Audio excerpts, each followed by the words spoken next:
পড়াশোনা করছেন পলিটেকনিকে, কিন্তু মাথায় ঘুরপাক খায় দেশের অবকাঠামো উন্নয়নের আধুনিক সব চিন্তা। বলছি কক্সবাজারের চকরিয়ার খুটাখালীর শিক্ষার্থী ফয়েজ মোহাম্মদ তুষারের কথা। আধুনিক ফেরি কিংবা এক্সিলেটর রেপ্লিকা তৈরি করে যিনি চমকে দিয়েছেন এলাকাবাসীকে। এবার চট্টগ্রাম কক্সবাজার মহাসড়ককে নিরাপদ করতে 6 লেনের আধুনিক এক্সপ্রেসওয়ের নকশা তৈরি করেছেন এই তরুণ।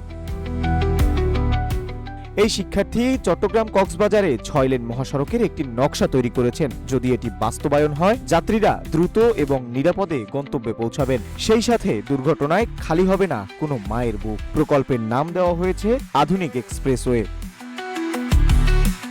সড়কে প্রতিনিয়ত প্রাণহানি রোধে তিনি এ প্রকল্প তৈরি করেছেন। তার দাবি, এ প্রকল্প বাস্তবায়ন হলে সড়ক হবে নিরাপদ, মানুষের মৃত্যুর মিছিল আর দীর্ঘ হবে না। প্রেস ক্লাব এটা প্রথম যাত্রা, ওইটা নিয়ে আমি শুরু করি। এরপর ধাপে ধাপে আস্তে আস্তে আমি 2023 সালে শিপ পর্যায়ে যাই। 2025 সালে আমি একটা সিটি মডেল বানাইছিলাম, ওইটা আমি কক্সবাজার পলিটেকনিক ইনস্টিটিউটে প্রেজেন্ট করছি, ওখানে 4র্থ নম্বর অর্জন করছি। বর্তমান সড়কে যানবাহন এবং খুব বেশি 2 লেনে এবং প্রায় যানজট হয়ে থাকে। যেখানে 2 ঘন্টার পথ, সেখানে লেগে যায় 5 থেকে 7 ঘন্টা পথ যানজটের কারণে হয়ে থাকে। এলাকায় তাকে ডাকা হয় ক্ষুদে বিজ্ঞানী নামে। দেশ বিদেশের আলোচিত ঘটনার সমাধানের বিকল্প হিসেবে নিরাপদ টেকসই প্রকল্পের চিত্র তৈরি করেন ওই শিক্ষার্থী। তার তৈরি করা নকশা প্রকল্প নজর কেড়েছে স্থানীয়দের। তারা জানায়, তুষারের তৈরি প্রদর্শনীগুলো অসাধারণ।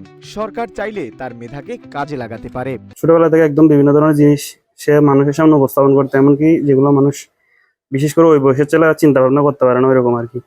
তার মেধাটা কাজে লাগানো উচিত। আপনার এগুলো মানুষের সামনে আসলে, সরকারের সামনে যদি যায়, সে নিজেকে একটু মেলে ধরতে পারবে। 2018 সালে বিলের মাঝে এসকেলেটর দেখে অনুপ্রাণিত হয়ে শুরু করেছিলেন এই যন্ত্রপাতি তৈরির কাজ। বর্তমানে কক্সবাজার পলিটেকনিক ইনস্টিটিউটের সিভিল ডিপার্টমেন্টে অধ্যয়নরত তুষার স্বপ্ন দেখেন ভবিষ্যতে একজন দক্ষ সিভিল আর্কিটেক্ট হওয়ার। এটা যদি করা হয়, এরকম যদি আদেশ পেয়ে যায় এবং লেটার হিসেবে পেয়ে যায়, এটা আমি আমার প্রতিভাকে প্রমাণ করতে পারবো এবং এটা দেশের জন্য প্রথম একটা, আমার এতগুলো প্রজেক্টের মধ্যে আমি প্রথম একটা অবদান রাখতে পারছি, এরকম স্বীকৃতি পেতে পারি আমি সবার কাছে। এবং পড়াশোনার পাশাপাশি সারাদিন ব্যস্ত থাকেন নতুন কোনো নকশা বা উদ্ভাবনী চিন্তায়। শুধুমাত্র শখের বশে নয়, দেশপ্রেম আর উদ্ভাবনী শক্তিকে পুঁজি করে তুষার বদলে দিতে চান আগামীর বাংলাদেশ। যথাযথ সুযোগ আর সহায়তা পেলে তুষারদের মতো তরুণরাই হতে পারে সমৃদ্ধ বাংলাদেশের রূপকার।